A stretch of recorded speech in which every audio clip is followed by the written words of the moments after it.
Welcome, gentlemen. It is great to have you here in this beautiful conversation about a very difficult subject, 16 days of activism, the plight against gender-based violence. In this conversation is myself and Singing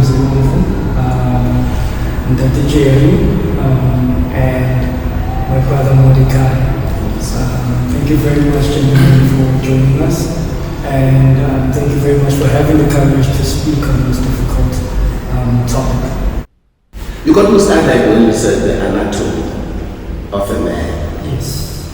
Because sometimes we are guilty of thinking with our heads below the belt. And so we have to accept that you're not a man if you're just a bunch of nerves and desires simply because of your anatomy. I'm saying physical anatomy. And so when you start talking about identity and manhood, sometimes it helps to talk about what it is not. Right. My birth certificate says male. Not every male is a male. Not every boy is a man. We have 50-year-old boys, Bagwankani messages. And not everyone that has a child is a man. Because it just says, biologically, God has been good to you for you to be able to make a child. But fathering is a completely different story. Right. The birth certificate also confirms how old I am. That doesn't make me a man.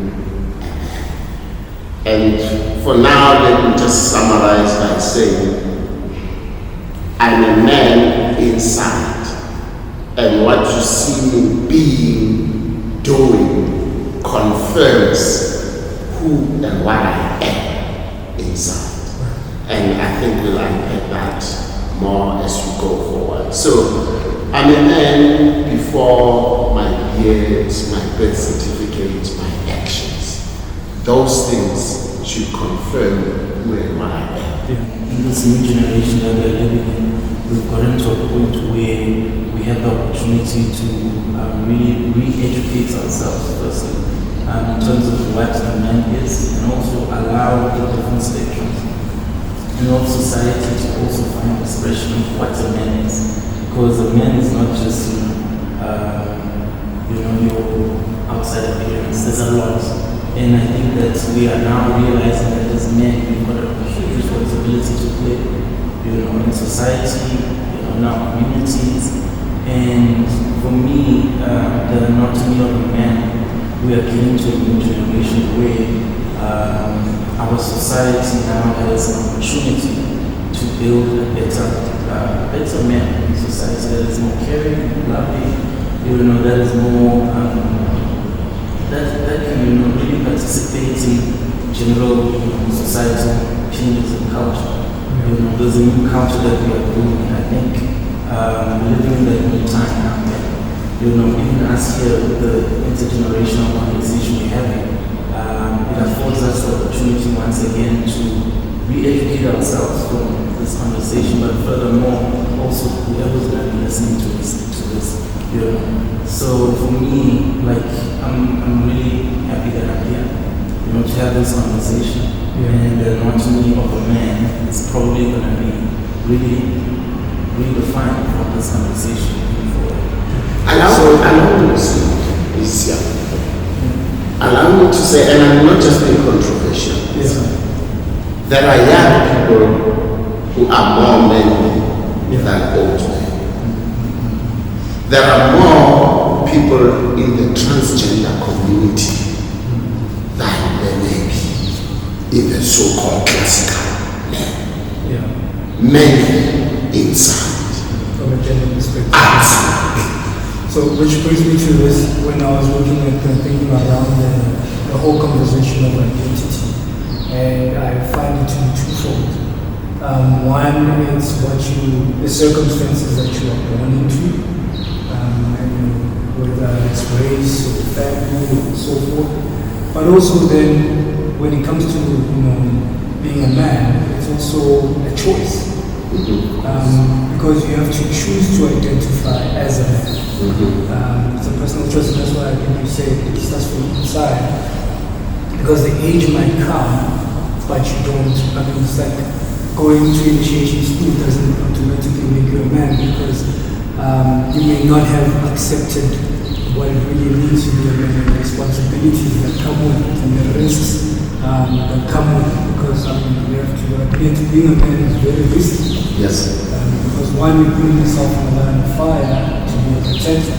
And then you also say, it's employment or self-employment because I have to be a provider. Dedicating yourself to being a provider.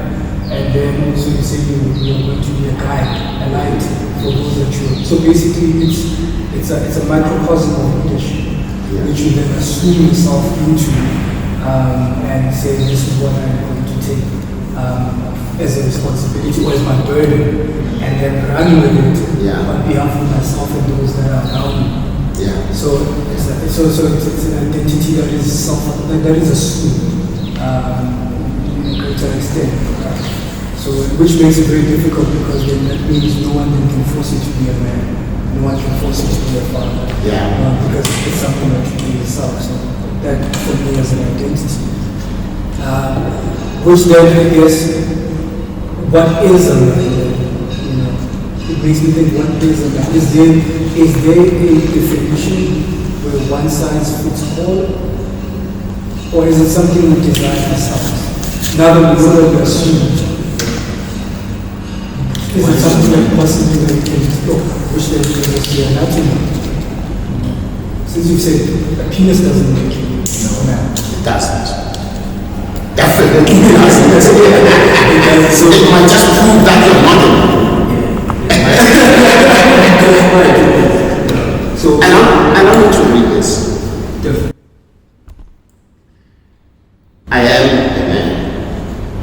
I have lived. I have died.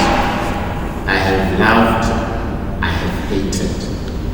I've been celebrated. I have been shamed. I've been honored as a man. I've been emasculated. And still I live. I know who I am. I know who I am not. I know what I am. I know what I am not. I am a man. And at the end of this book, then I try and talk to those outside. And I say in these pages I've sought to lay out parts of my journey you might find instructive. It was difficult, but it was possible. And it remains possible. I'm not a perfect man, but maybe it's those imperfections that make me humanly perfect. I'm not an angel.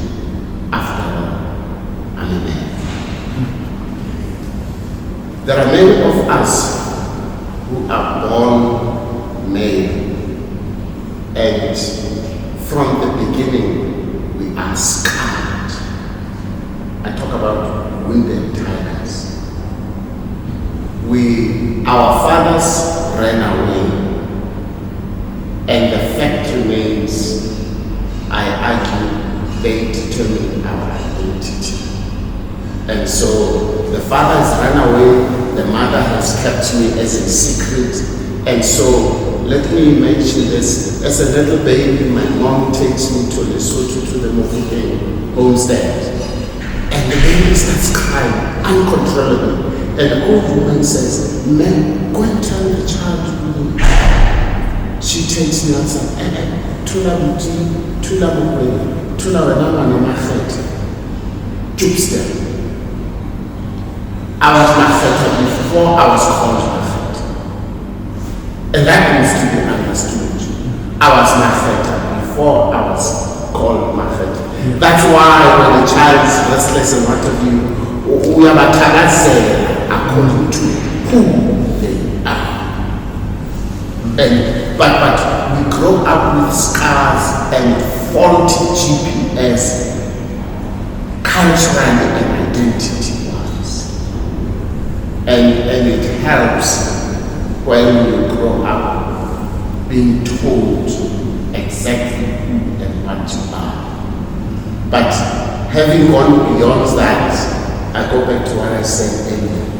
You then raise me as a man, not as a big boy. And I know you like these things of patriarchy and whatever. We'll get to that at the right time. But when you raise a boy and teach him responsibility from year one, clean after yourself, respect everybody, apologize, all those softer issues, you're raising a man. And so there's an issue of identity by where you come from, and then managed by what you plant in this